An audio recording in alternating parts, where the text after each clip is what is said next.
बिस्मिल्लाहिर्रहमानिर्रहीम। अस्सलामु अलैकुम। सैटेलाइट 11 न्यूज़ पाकिस्तान के साथ मैं हूं सना हुसैन। चलते हैं खबरों की जानिब।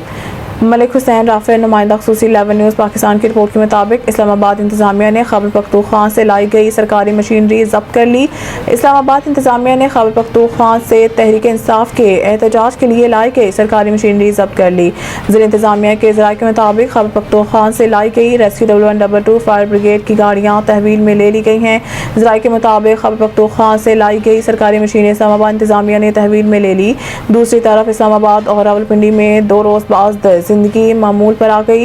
मोबाइल सर्विस भी 3 रोज़ बाद बहाल कर दी गई। फैजाबाद इंटरचेंज और एक्सप्रेस वे समेत रावलपिंडी इस्लामाबाद को मिलाने वाले रास्ते भी खोल दिए गए हैं।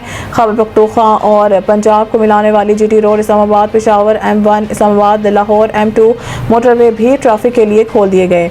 इधर लाहौर के मुख्तलिफ इलाकों में कल रखे गए कंटेनर्स हटा दिए गए।